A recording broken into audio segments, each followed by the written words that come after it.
Matapos ang 7 taon, nagbabalik ang hottest Italian hunk ng Philippine showbiz. Yan si Nico Loco. At sa kanyang muling pagbisita, papatunayan niya na mas palaban na siya ngayon. Dito lang yan kung saan nagsisiksika ng mga wild at guafu. WTFU! Hello, this is Mr. Fu at ito ang special edition ng WTFU dahil makakasama natin may nagbabalik para sa Noche Buena nating lahat. Meron tayong pahamon at queso de bola.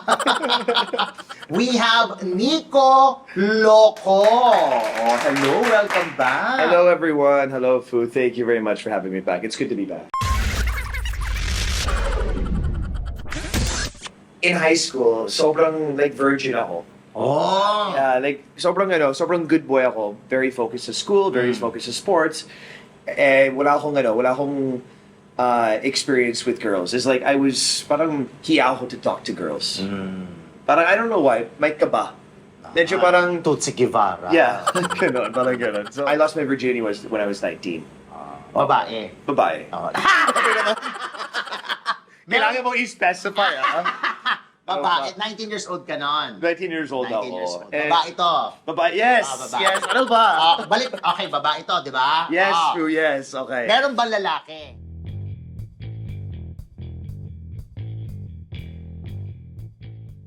Okay. Oh my Nakailang God. girlfriend ka sa showbiz? Sa showbiz, dalawa. Dalawa. Yeah, dalawa. Oh, sa pagkakaroon ng girlfriend sa showbiz, ano yung natutunan mo? Pareho mo ng ex yan. Huwag mag-girlfriend sa showbiz. Bakit? Ang hirap kasi same industry.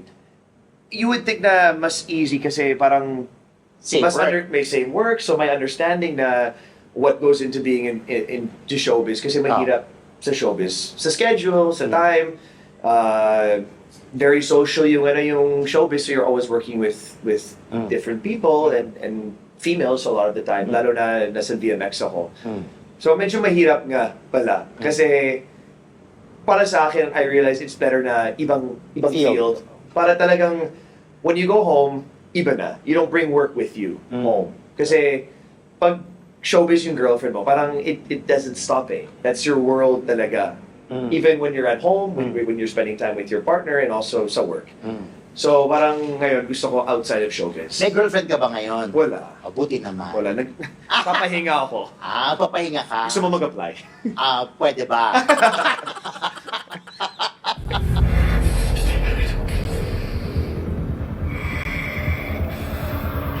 Maghanap ka ng iba! Tonight?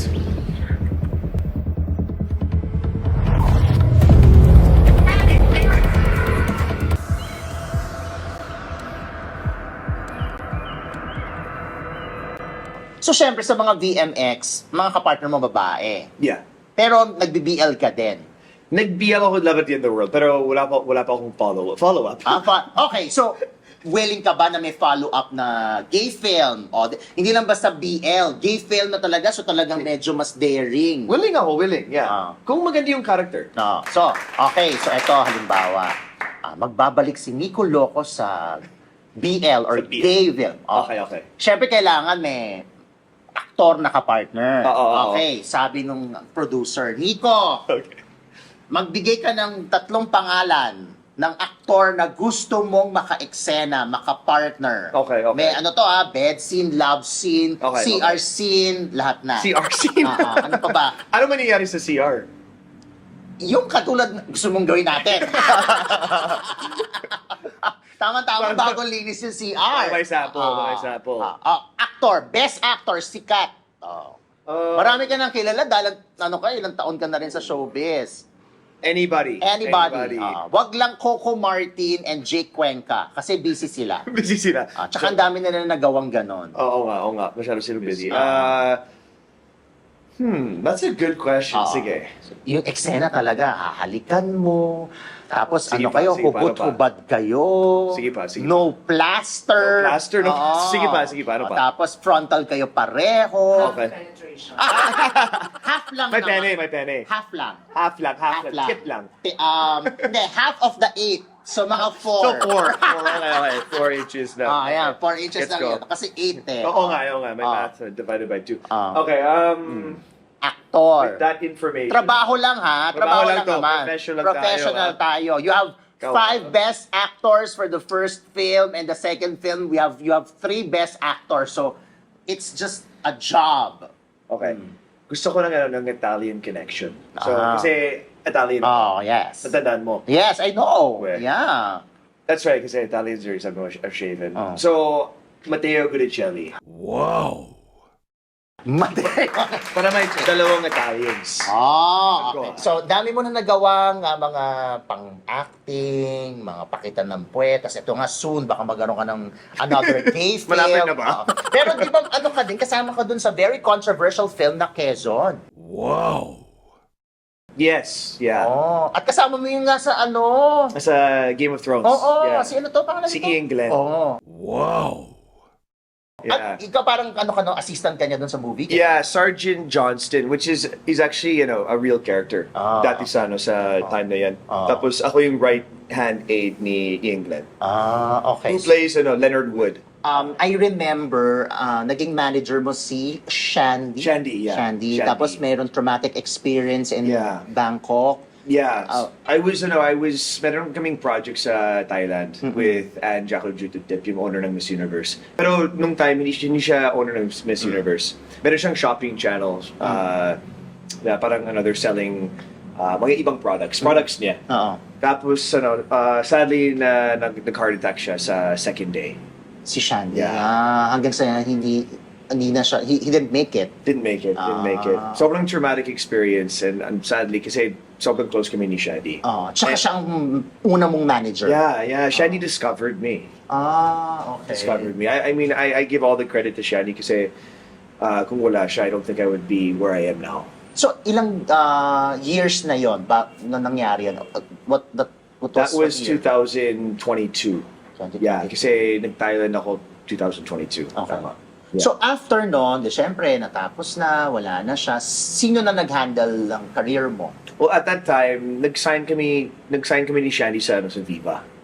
So before she left, nag-ano na siya? Yeah.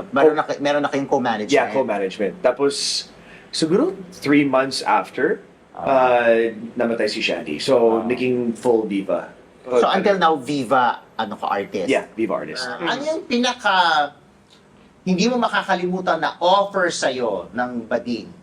Pag may offers na ganyan, I don't take it personally. I actually, para siyang compliment kasi in a way, it's a form of admiration. So I don't take insult to indecent proposals. Ayoko sabihin yung dollar amount kasi baka mababash ako dito eh. Bakit naman? Pag Sabihin mo mataas, na. yun yung sinabi ko dati na mga amounts tapos sinasabi nila na you're parang, just ay, being- feelingero siya, si Nico. kung ano naman, yun na naman talagang in-offer eh. O magkano ba in-offer? Well, In USD? 8 pesos. In pesos? Yeah. So how much May in mga pesos? $500,000 for one night. $500,000 for one night? Yeah. Kulang. Oo, kulang pa. Kaya hindi ka sumama? O sumama ka? Hindi ako sumama. Hindi ka sumama. Oh. Bakit hindi ka sumama? For Kasi- 500. Para sa akin, I work hard for my money. So, mas nakaka-satisfy when I earn money through my hard work. I mean, hindi ako desperate for money eh. So, mas gusto ko yung feeling na I earn my money. Or kung ano man yung, if gusto ko ng magandang car, or magandang bahay, or anything, or clothes, or anything like that. Gusto ko yung feeling na I earned it through hard You work. worked for it. I worked for it. Yeah. Iba yung feeling eh. Kung ginawang 1 million.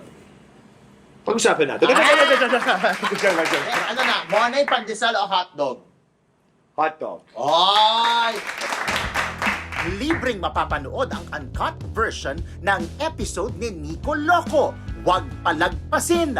Mag-register lang sa link na mahahanap sa description box. Dahil dyan, maraming salamat po sa inyong lahat. Thank you very much, Nico. Thank you. At huwag kakalimutan mag-subscribe sa WTFU sa YouTube, Facebook, Patreon, at syempre sa channelfu.com. This is Mr. Fu. Ganon! Tumayo na ang... Testigo. Thank you, Foos. Thank you, salamat. for having me. Thank you. Maganda o magaling? Isa pa? Maganda o magaling? Briefs, boxers o wala? Braced boxers or wala? Sa loob o sa labas? Ano yung pinaka-wild na selfie video na nagawa mo? Pinaka-wild na selfie video. OMG. Meron akong